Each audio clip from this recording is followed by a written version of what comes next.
It is a sophisticated, syncopated energy that runs through nearly everything in Salvador. In the very architecture, the parapets, clay rooftops, cathedral spires, the Baroque carvings, and the statues. It is energy that runs in staccato along cobblestone streets and stucco walls, and skitters and dips through markets and neighborhoods, that pauses to reflect, to sway with arms spread in greeting inside once hidden temples.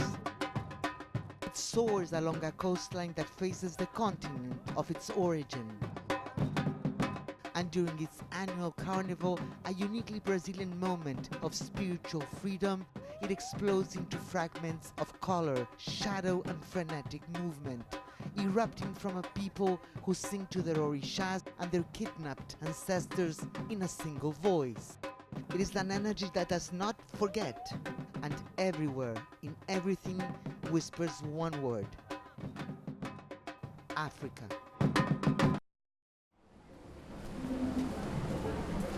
It was Brazil's first capital. Between 1549 and 1763, Salvador was the principal colonial link between Portugal and the New World. And in 1558, the first slave market of the Americas was inaugurated. For more than 300 years, enslaved African labor was the cornerstone of Brazil's sugarcane, mining, and coffee economy. During that period, an estimated 4 to 5 million people were captured, mostly from Central West Africa, and shackled to the crammed holds of Portuguese ships that sailed across the Atlantic Ocean to Brazilian shores. By far, more human chattel was brought here than any other country in the Americas, including the United States. Of those slaves brought to Brazil, more than 1 million came to Salvador. According to museum director Marcelo Cunha, they were separated from their tribal groups and families and forced to learn Portuguese in order to communicate even among themselves. Whipping, beating, and rape were common. Extremamente violento, não há como não ser violento, não há como admitir que pertencer a uma outra pessoa e ter a liberdade limitada seja uma situação de não violência. É uma situação de violência. Há uma ideia de que a colonização portuguesa foi uma colonização plástica, do contato, diferenciada, então compara-se diferente da colonização inglesa ou da colonização espanhola, mas isso é uma falácia, certo? É um processo tão violento quanto qualquer outro processo de colonização, e no Brasil ainda tem um agravante, né, que foi o lugar onde durou mais tempo. Today, more than 80% of Salvador's 3 million residents are of African descent, black or of mixed race. This, in terms of population, is by far more than any other city in the world outside of Africa itself. Their heritage is a fusion of ancestral tribal practices that blended and morphed over time, and according to renowned poet and historian José Carlos Capinam, is now expressed more openly and with more enthusiasm and vibrancy than at any other time in history. Que cidade é essa? Essa é uma cidade negra, é uma cidade africana, é uma cidade que tem seus rituais que não são percebidos pela maioria, mas, no entanto, é cada vez mais importante, cada vez mais presente, cada vez mais vai ficando claro, né, que ele fala, que ele tem significado e significantes. Salvador's colonial center was designated a UNESCO World Heritage Site in 1985.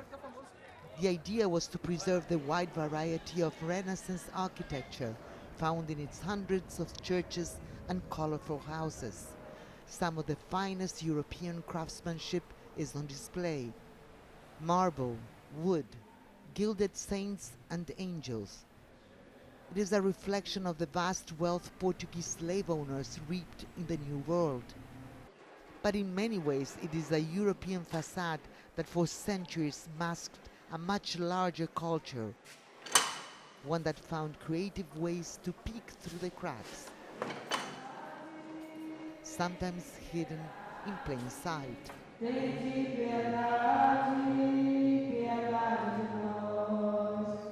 Here, for example, in Our Lady of the Rosary of the Brotherhood of Black People, the outward appearance of a normal Catholic Mass with its prayers, hymns, and communion disguises the actual worship of African deities, even if the disguise is often very thin.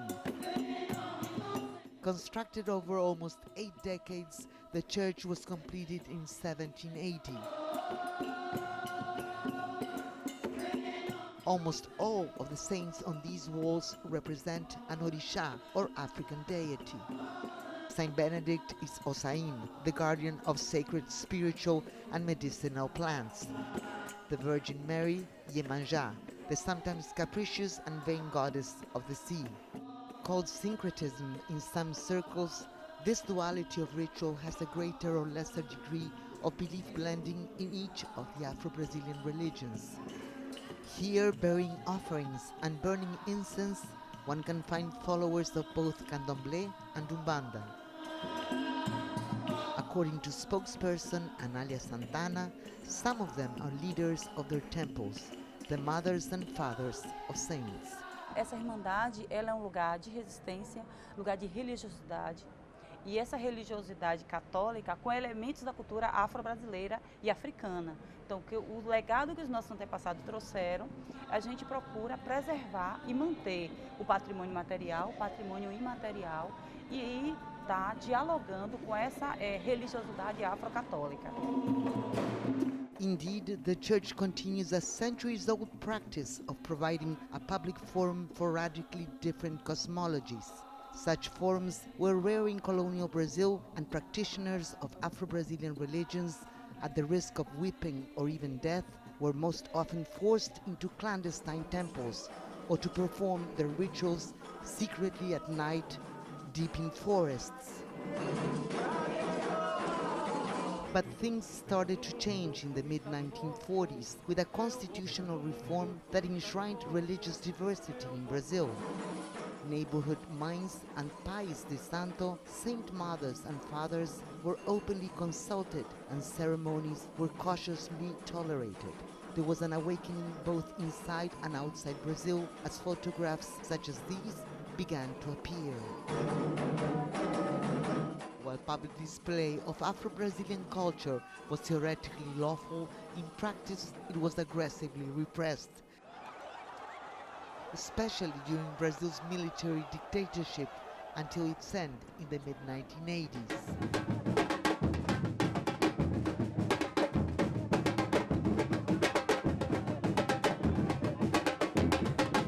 This bloco, Ileaie, a community-based drumming band, was the first to succeed in its quest to take to the streets in Salvador. It was a transformative event, according to Ileaie co-founder Vovô Antônio Carlos dos Santos. Nós fomos chamados de comunistas, isso é coisa de vermelho, tudo isso, né? A polícia acompanhava nossos ensaios, mas só que isso foi como um rastilho, né? Na cidade, né? Quando começou os tambores a tocar, despertou a negritude, né?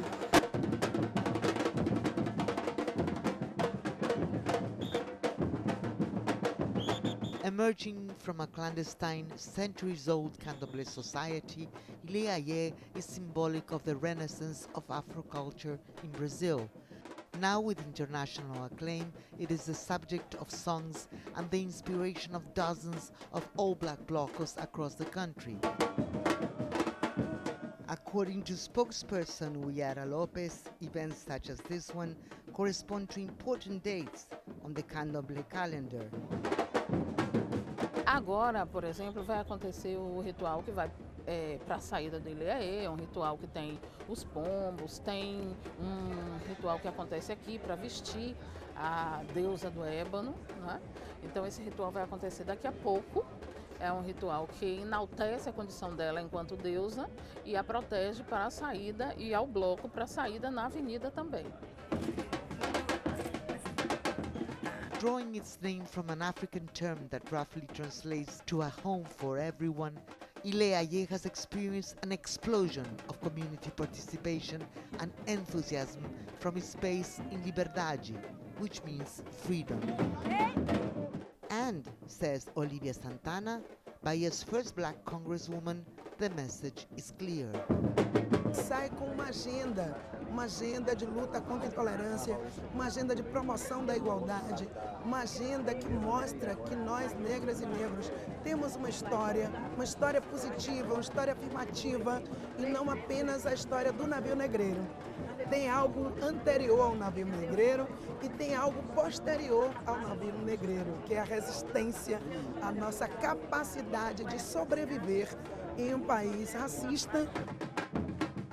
Literally woven into the cloth and in the choreography of these colorful, ritualized performances are iconic references to a distinctly non-European view of reality. Time, energy, space, and matter are not seen as separate but as a blended continuum, managed by forces that are present, personified, knowable, and to some degree negotiable.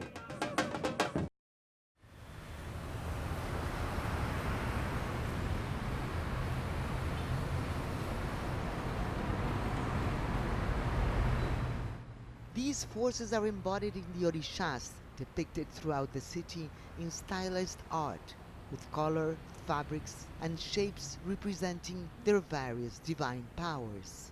Orishas defy the labels of good and evil. Each can be benevolent, playful, and creative, or mischievous, vengeful, and destructive. They can provoke thought and inspire new ideas. Their spiritual energy animates different aspects of natural phenomena, such as wind and fire and storms. They are protectors, permeating forests and rivers and the sea. They exist outside of time.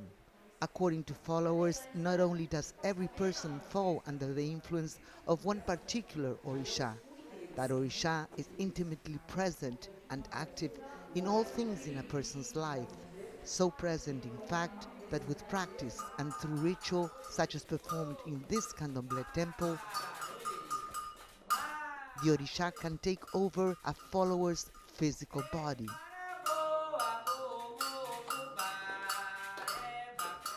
A questão muito difícil de ser compreendida pela cultura branca, como por exemplo da posse, a questão da posse, do orixá, do coisa que recebe, né? Receber isso é para a cultura, apesar de ser uma cultura muito inteligente em função de reconhecer o inconsciente, o subconsciente, onde estão os orixás, onde estão coisas, se manifestando, sem susto, sem colocar isso como uma loucura. Muito antes de Freud ter revelado como parte da psique, o inconsciente, né, o superego, o ego, o id, tal, essas características que compõem a psique humana. E, no entanto, o candomblé registra tudo isso de uma forma muito natural, de uma forma recebe essas manifestações e provoca essas manifestações.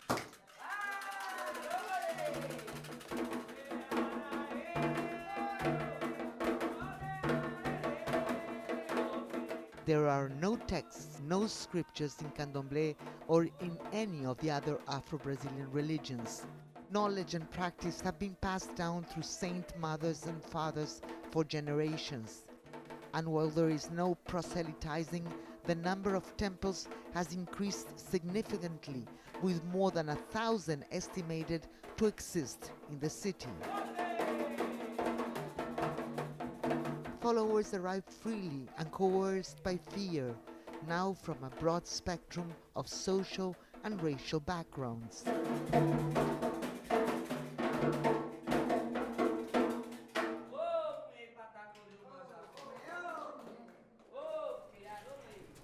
Bom, vai girar, eu vou te dar negócio, presente hoje. Theirs is a belief system with no real sense of time or judgment, no heaven or hell, only the transcendence of vibration and energy.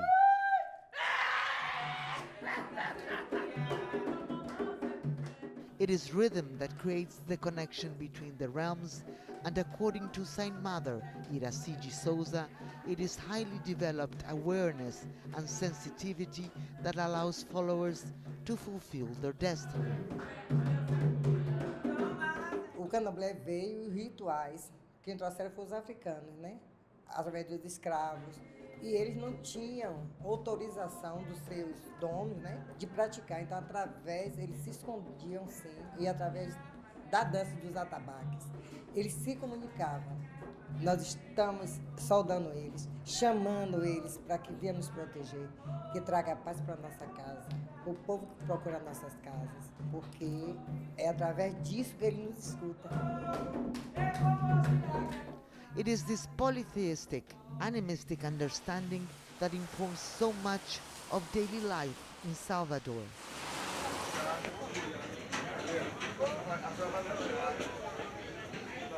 Herbs and incense, oils, beads and figurines that will earn favor with the orishas line the shelves of local markets. Vendors prepare acarajé, a Yoruba dish that has become a staple in the Brazilian diet. Aromas and textures, colors and contours, lineage in the lines and between the lines hint at the forms of ancestral Africa. As does the swaying and lunging of capoeira, a uniquely Brazilian creation performed to the metallic melody of a single-stringed berimbau. Acrobatic, athletic, powerful, kicks and punches are thrown but never land. It is a deadly martial art disguised as a dance, another centuries-old institution of resistance, hidden in plain sight.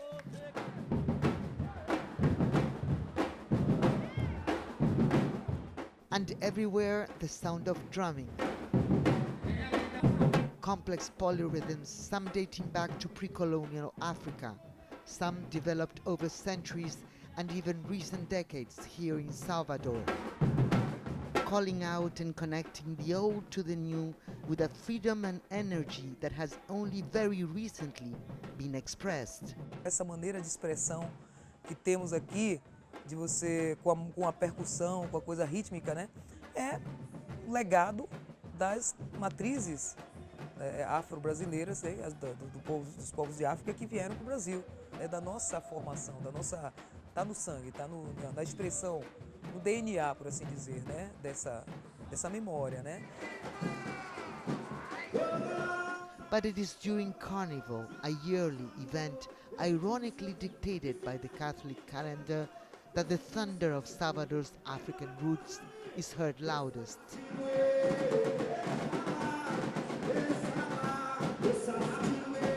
For 5 days and 5 nights, Salvadorans celebrate unfettered and unabashedly.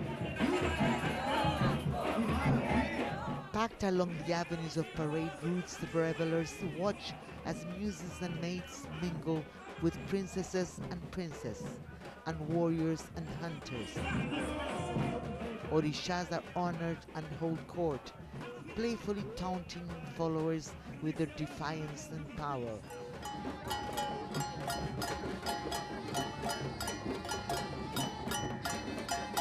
Both free-form and highly choreographed performances are on display, sometimes with thousands of participants demonstrating the highest degree of skill and physical prowess.